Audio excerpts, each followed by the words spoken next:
우리 오늘 본문은 어제 보았던 9장에 이어지는 사건입니다. 기브온하고 화친을 맺었죠. 기브온에게 속아서 기브온과 화친을 맺었는데 오늘은 그 화친 이후에 이어지는 장면입니다. 1절 제가 읽을게요. 그때 여호수아가 아이를 빼앗아 진멸하되 여리고와 그 왕에게 행한 것 같이 아이와 그 왕에게 행한 것과 또 기브온 주민이 이스라엘과 화친하여 그 중에 있다함을 예루살렘 왕 아도니 세덱이 듣고, 이제 예루살렘이라는 말 표현이 지명이 이제 성경에서 제일 처음 나오는 곳이 여기인데, 예루살렘 왕이 이제 여호수아의 그 전쟁의 결과와 또 기브온이 화친하였다는 소식을 듣습니다. 그래서 어떤 반응이 나오나 봤더니 2절에서 5절을 보니까 예루살렘 왕이 이 소식을 듣고 기브온을 공격하러 옵니다. 그래서 자기들도 이스라엘과 화친을 맺는 것이 아니라 이제 기브온을 진멸하러 오겠다는 거죠. 오늘은 이 기브온을 돕는 이스라엘과 다른 국가들의 전투를 본문에서 묘사하고 있습니다. 이 본문을 통해서 몇 가지 생각해 보겠습니다. 오늘 설교 제목이 하나님께서거든요. 그래서 하나님께 집중해서 좀 말씀을 보도록 하겠습니다. 먼저 하나님을 믿는 사람, 하나님의 백성이죠. 그러니까 하나님을 믿는 백성에게 어려움과 핍박이 임할 수 있다는 시작을 찾을 수 있습니다. 기브온을 공격하려는 예루살렘 왕이 다른 왕들에게 이렇게 말합니다. 4절 제가 읽을게요. 내게로 올라와 나를 도우라. 우리가 기브온을 치자. 이는 기브온이 여호수아와 이스라엘 자손과 더불어 화친하였음이니라 하매. 아멘. 2절을 보면 기브온이 크고 큰 성이고 또 강한 용사들이 있어서 두려워하였다고 합니다. 근데 4절에서 보니까 여호수아와 이스라엘 자손과 화친하여서 기브온을 공격하자는 이야기를 합니다.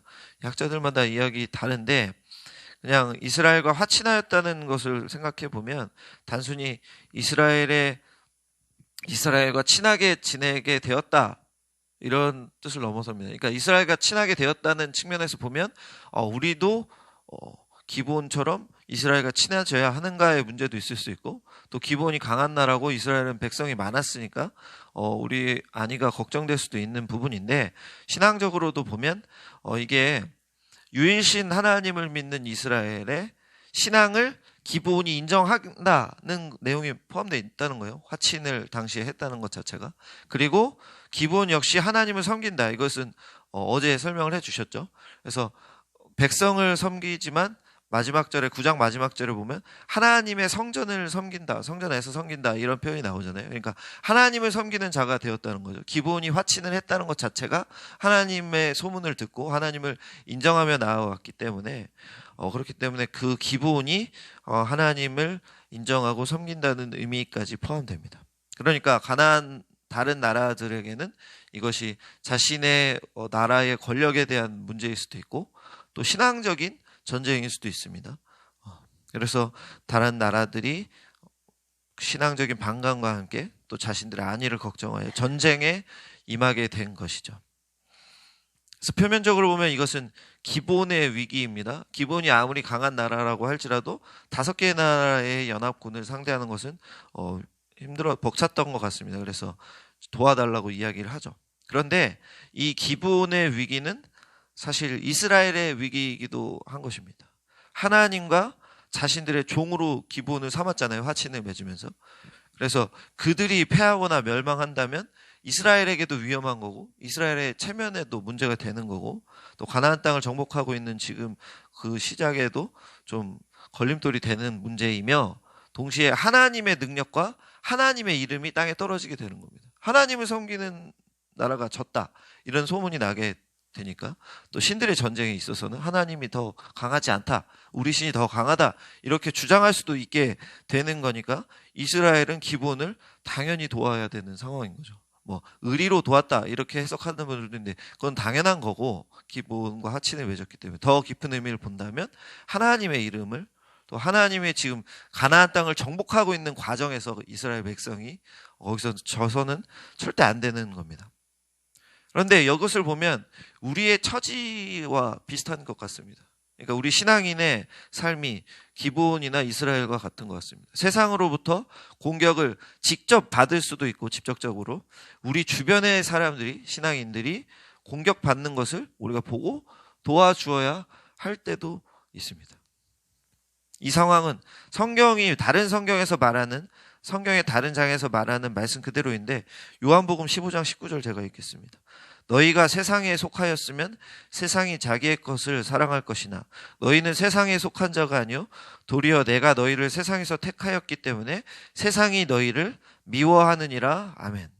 우리는 세상에 속하지 않았고 하나님께 예수님께 속했기 때문에 세상이 우리를 미워합니다. 아까 4절에서 이는 이스라엘과 화친하였기 때문이다 라면서 공격하는 것처럼 우리가 세상에 속하였기 때문에 우리를 미워합니다. 그런데 그냥 미워하는 것이 아니라 미워만 하는 것이 아니라 우리를 넘어뜨리려고 하고 우리를 멸절시키려고 한다는 것이죠. 베드로전서 5장 8절 제가 읽겠습니다. 근신하라 깨어라 너희 대적 마귀가 우는 사자같이 두루다니며 삼킬 자를 찾나니. 아멘. 마귀가 우리를 넘어뜨리려고 우는 사자처럼 이제 먹이를 찾는 사자처럼 항상 노리고 있다는 것입니다. 틈을 보고 있다는 것이죠.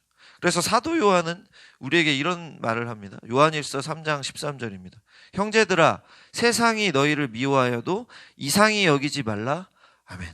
세상 속에서 신앙으로 인해서 핍박을 당하고 하나님을 믿음으로 인해서 공격을 당해도 이상히 여기지 말라는 것입니다. 이 말은 다시 말하면 다른 말로 하면 거꾸로 말하면 너희가 하나님을 믿어서 세상 속에서 미움을 당하는 거야. 미움을 당하는 게 당연한 거야. 미움을 안 받으면 이상한 것이라는 거죠. 왜? 세상은 우리를 미워하게 되어 있으니까. 하나님을 믿지 않는 세력은 마귀에 속한 세력은 우리를 미워하고 공격하게 되어 있다는 것입니다. 며칠 전에 추석이었죠. 정말 꿈같은 휴식, 3박 4일, 4박 5일의 휴식이었을 텐데 주일까지 쉬다 오신 분도 있고 주일에 오신 분도 있을 겁니다. 그래서 수요일인가요? 수요일 새벽 예배 때 우리 저희 성신이가 이렇게 캐리어를 들고 왔더라고요. 난 새벽 예배 끝나면 집에 갈 것이다. 고향으로 갈 것이다. 그런 표현을 되게 멋있게 하는데 그래서 마음속으로 저희 캠퍼스 대표이기 때문에 캠퍼스 연락을 연휴 끝날 때쯤 해야겠다 이런 생각을 하게 되었죠. 네, 여러분들 추석에 이제 고향을 가는데 제사를 드리는 집이 아직 있을 수 있습니다. 그렇죠? 부모님들이 믿지 않고 또 우리 부모님은 믿더라도 이제 큰 집, 이제 친척 집에 갔는데 친척 집은 이렇게 제사상을 차릴 수도 있잖아요. 그런데 거기서 우리가 제사에 참여하지 않거나 저는 하나님 믿습니다 말하면 꼭 채집을 잡거나 핍박하시는 분들이 있고 잔소리 하시는 분들이 있죠. 그래서 그게 스트레스 받아서 난 거기 가지 않습니다 이러는 분도 있을 수 있습니다. 또한 회사에서 신앙을 지키려 하다가 회사의 방법이나 또 사장님이 원하시는 방법을 따르지 않아서 속이거나 아니면 세상의 편법을 사용하는 게 싫어서 저는 신앙입니다. 신앙인이기 때문에 할 수 없습니다. 이렇게 하다가 자신들과 다르게 산다고 욕을 먹을 수도 있겠습니다. 학교에서 친구들과 술 먹지 않는다고 미움받는 사람도 있다는 우리 청년들의 고백이 있었는데 이 밖에도 많은 유혹과 공격이 우리 신앙인들에게 날마다 도사리고 있다는 것입니다. 성경은 이것이 당연한 것임을 말씀하는 것이죠. 그리고 하나님께서 우리 오늘 본문 말씀과 다른 말씀들을 통해서 그런 상황이 너희에게 항상 있을 것이라는 것을 알려주는 거죠.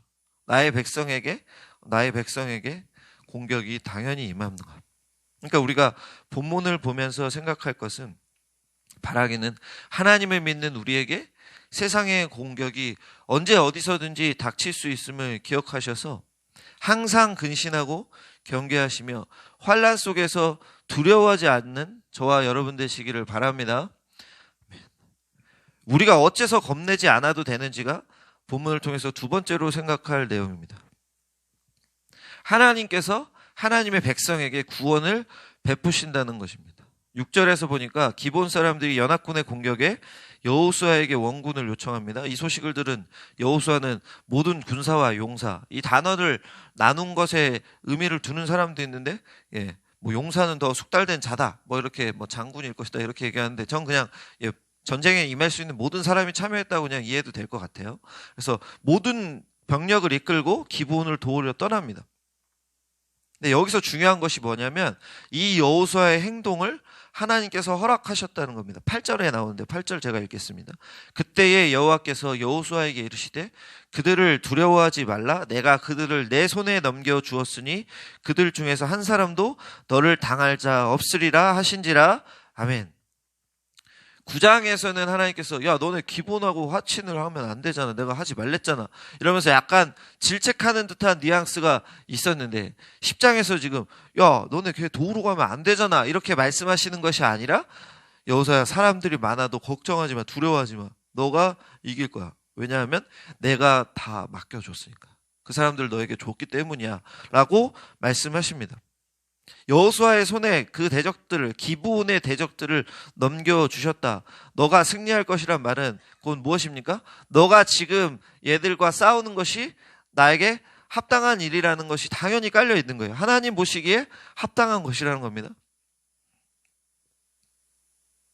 9장에 나온 속임수로 맺어진 화친의 관계인 기브온을 하나님께서 지켜주시는 것을 인정하셨다는 겁니다. 이스라엘 회중과 하나님의 제단을 섬기는 기브온 사람들을 구하는 것을 하나님께서 허락하시는 거고 하나님께서 구해주시는 것이고 이스라엘 또한 구해주시는 겁니다. 우리는 여기서 하나님께서는 하나님을 믿고 섬기는 자들의 어려움을 좌시하지 않으심을 알 수 있는 것이죠. 우리 삶에 또 마찬가지 아닙니까? 우리 삶에 많은 어려움이 닥쳐옵니다. 아까 얘기한 것보다 더 많은 어려움이 신앙적인 핍박과 또 이유를 알 수 없는 어려움들이 닥쳐옵니다.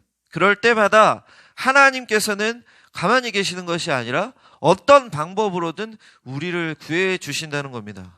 그래서 시편 18편 2절에 이런 고백이 있습니다. 제가 읽어보겠습니다.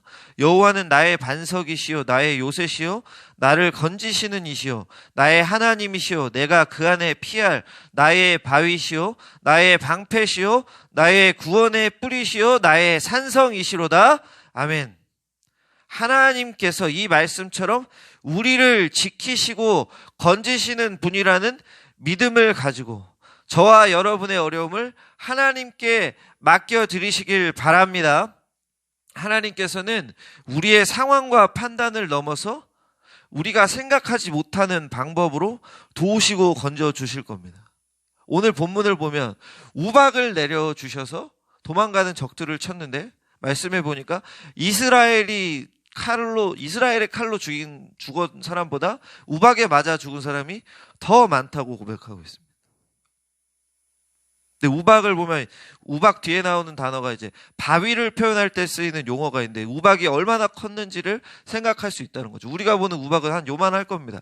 가끔 우박이 많이 오지도 않죠. 종종 막 때때로 어쩔 때 한 번씩 우박 보는데 요렇게 눈사라기보다 조금 큰 정도, 뭐 손가락 한 마디보다 작은 우박만 봤는데 더 크면 이제 차가 막 탁탁탁탁 소리가 나잖아요. 그런데 이거는 사람이 맞아서 죽을 정도라는 거예요. 그러니까 바위 덩어리나 뭐 큰 돌덩어리만한 사이즈의 우박을 하나님께서 계속 내려주셨다는 겁니다. 이 놀라운 기적을 통해서 이스라엘이 물론 하나님께서 맡겨주셔서 이미 이기고 있었습니다만 그 모든 대적들을 진멸할 때까지 하나님이 도와주셨다는 겁니다. 하나님께서 이렇게 우리의 문제보다 크신 전능하신 하나님이심을 믿으신 저와 여러분 되길 바랍니다. 고린도전서 10장 13절 제가 읽겠습니다. 사람이 감당할 시험 밖에는 너희가 당한 것이 없나니 오직 하나님은 미쁘사 너희가 감당하지 못할 시험 당함을 허락하지 아니하시고 시험 당할 즈음에 또한 피할 길을 내사 너희로 능히 감당하게 하시느니라. 아멘. 하나님께서 피할 길을 내주시고 하나님이 감당하게 하신다는 겁니다. 우리의 대적들의 공격도 하나님께서 허락하신 부분 안에 있는 것이고 이 고백이 말씀하듯 하나님께서 우리에게 피할 길을 주신다는 겁니다. 그래서 어떤 상황에 처할지라도 하나님의 백성을 구원하시는 하나님의 인도하심과 건져주심을 굳게 믿으시고 그것을 날마다 체험하시는 저와 여러분 되시기를 바랍니다. 아멘. 마지막으로 한 가지 생각할 것은 무엇이냐면 우리를 구하시기 위해서 하나님께서 싸우신다는 겁니다. 하나님께서 우리 대신 모든 것을 행하신다는 겁니다. 본문을 보면 이스라엘이 기브온을 구하기 위해 전쟁에 참전하였죠. 그런데 이스라엘의 전쟁은 사실 하나님의 싸움이었습니다. 본문의 거의 모든 부분에서 하나님께서 싸우셨다는 것을 찾을 수 있습니다. 8절 보면 하나님께서 여호수아에게 기브온을 공격하는 5나라의 연합군을 넘겨주셨다는 것을 말씀하고 있습니다. 넘겨주셨다는 것에서 보면 동사의 시제가 완료인데 이미 이루어졌음을 강조하는 겁니다. 하나님의 행동의 확실성을 알게 하는 것이고 승리를 알려주는데, 이스라엘은 이미 참전하는 과정인데 지금 쳐들어가고 있는데 이미 넘겨주셨다, 이미 승리했다는 것은 무엇을 말합니까? 하나님의 승리를 얘기하는 겁니다. 이스라엘의 승리를 하겠지만 하나님께서 이미 승리하셨다는 것을 말씀해주며 확실하게 믿음을 부어주고 있는 부분입니다. 10절을 볼까요? 10절에서는 하나님께서 대적들을 이스라엘 앞에서 패하게 하셨다면서 8절의 그 말씀과 연결되는 내용을 말씀하고 있습니다. 이스라엘 앞에서 너희가 패하게 될 것이다. 이스라엘 앞에서 대적들을 패하게 만드셨다는 것을 말씀하고 있죠. 11절을 보면 아까 말한 우박을 내리셨다는 것을 볼 수 있죠. 하나님께서 우박을 내리셨다고 하고, 또 11절이 굳이 그것을 말하고 있습니다. 이스라엘의 자손의 칼에 죽은 자보다 우박에 죽은 자가 더 많았더라. 그러니까 하나님께서 맡겨주시고 하나님께서 넘겨주시고 하나님께서 이기게 하셔서 이스라엘이 대적들을 이기고 있는데, 이스라엘의 죽은 자보다 하나님께서 마지막에 우박으로 내려주신, 우박에 맞아 죽은 사람이 더 많았다고 말하고 있고, 12절을 보니까 하나님께서 아모리 사람을 이스라엘 자손에 넘겨주셨다고 다시 한번 말씀하고 있습니다. 또한 여호수아가 하나님께 의지하여서 태양과 달에게 멈추라고 믿음의 고백을 할 때에 하나님께서 태양과 달을 멈춰주셨다는 것을 우리는 알 수 있는 것이죠. 이 모든 것이 14절에 요약됩니다. 지금까지 우리가 살펴본 본문의 그 전쟁의 모든 하나님의 간섭과 하나님의 역사가 14절에 한 문장으로 요약이 됩니다. 14절 우리 함께 읽어보겠습니다. 14절입니다. 시작. 여호와께서 사람의 목소리를 들으신 이 같은 날은 전에도 없었고 후에도 없었나니 이는 여호와께서 이스라엘을 위하여 싸우셨음이니라. 아멘. 하나님께서 사람의 목소리를 들으신 이 같은 날은 이전에도 없었고 후에도 없었다는 겁니다. 하나님께서 이렇게 역사해 주신 것은 하나님께서 사람의 말을 듣고 태양과 달을 멈추시고 우박을 내리시고 사람이 맞아 죽을 만한 우박을 내리시고 대적들을 전쟁 전에 이미 넘겨주시고 전쟁 모든 순간순간에 하나님께서 대적들을 패하게 하신 이런 놀라운 역사는 이전에도 없었고 후에도 없었는데, 이는 왜냐하면 이것은 여호와께서 이스라엘을 위하여 싸우셨기 때문이다.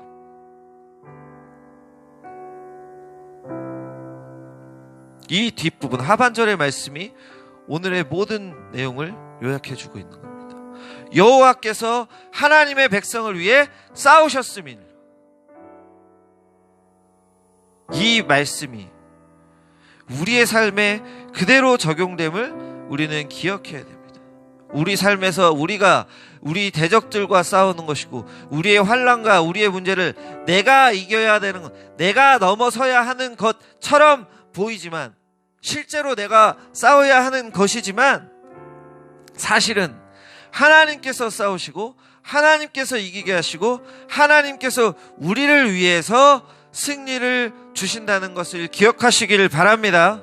14절 방금 읽은 싸우셨다는 동사, 14절에 나오는 싸우셨다는 동사는, 죄송합니다, 지금 너무 흥분해가지고 문법적인 내용을 말할 뻔했는데, 아무튼 뭐 있어요. 와, 미팔, 히필 뭐 이런 게 있어요, 히브리어에. 근데 이 동사는 어떻게 쓰였냐면 하나님께서 전쟁을 행하셨다, 그냥 뭐 fight against 이런 것도 있지만 전쟁을 수행하신다는 의미도 들어있습니다. 그러니까 하나님께서 전쟁을 수행하는 주체시라는 거죠. 이스라엘이 주체가 아니라 하나님께서 전쟁의 주체라는 것을 분명하게 단어를 통해서 말씀해주고 계신다는 겁니다.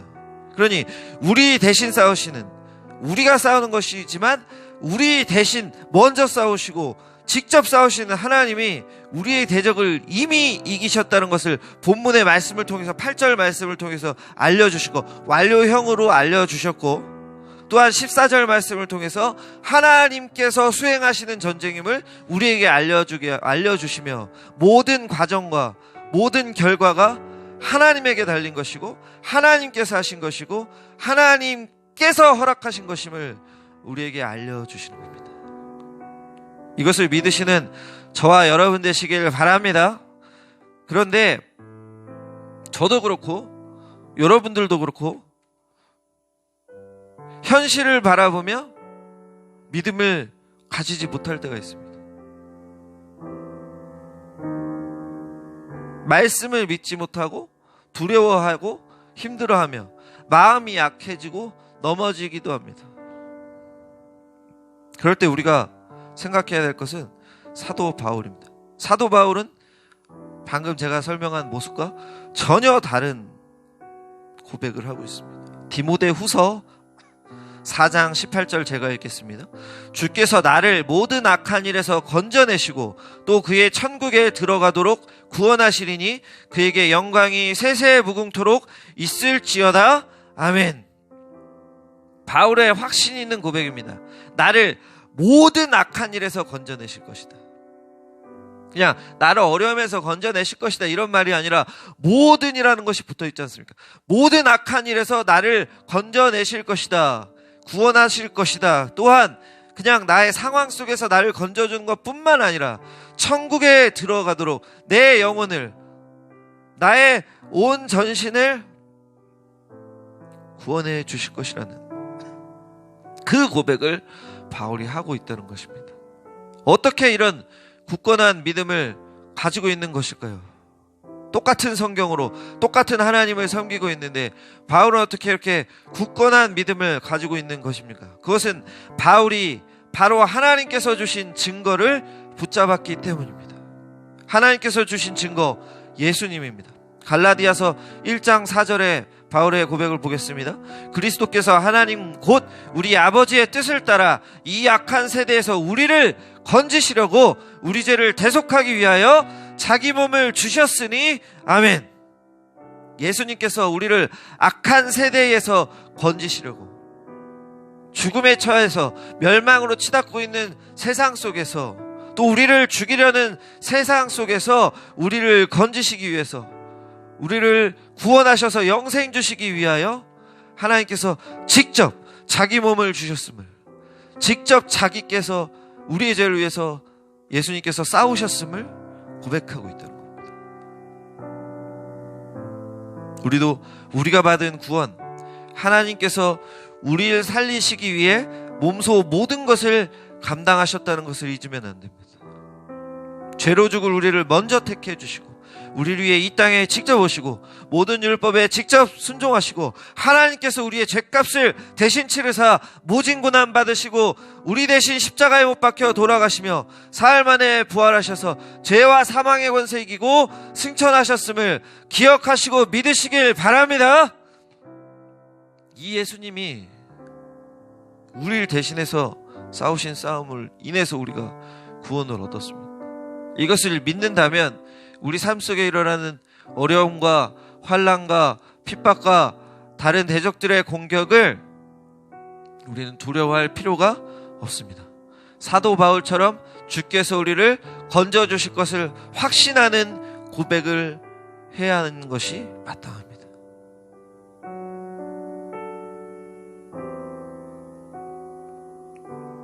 말씀을 정리하겠습니다.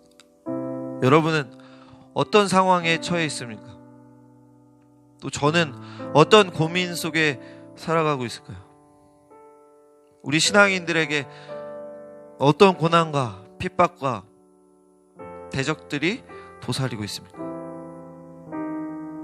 이 땅을 살아갈 때에 예수님의 피값으로 이미 얻은 완성된 구원, 하나님께서 싸우시고 하나님께서 승리하시고 하나님께서 직접 수행하신 그 구원의 싸움을 기억하시길 바랍니다. 오늘 본문은 하나님께서 우리를 위해 일하시는 모든 것, 우리가 얻은 이 신앙, 우리의 구원의 총체를 말씀하고 있습니다.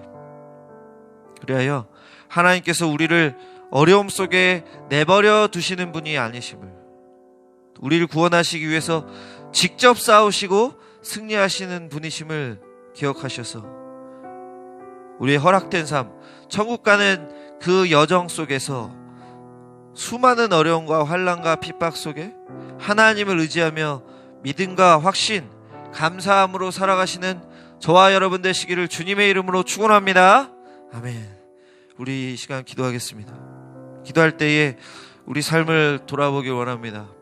여러분, 우리에게 임한 공격은 무엇입니까? 우리 앞에 도사리고 있는 두려움과 난관은 무엇입니까? 또 우리가 지금 겪고 있는 문제들은 무엇입니까? 우리 그 문제들을 생각하며 하나님께 맡겨드리고 우리를 위해 이미 싸우시고 승리하신 하나님께서, 우리를 이미 구원하신 하나님께서 이 모든 일들 당연히 건져주신다는 것을 기억하셔서 하나님, 우리 마음을 힘들게 하고 걱정하게 하는 이 어려움을 하나님께서 건져주시고 하나님의 승리를 목독해 하시고 하나님의 능력을 체험케 하셔서 사도 바울 같은 믿음의 고백을 하는 제가 되게 도와주시옵소서 하는 고백하며 기도하며 나아가겠습니다. 같이 기도하겠습니다. 하나님 감사합니다. 하나님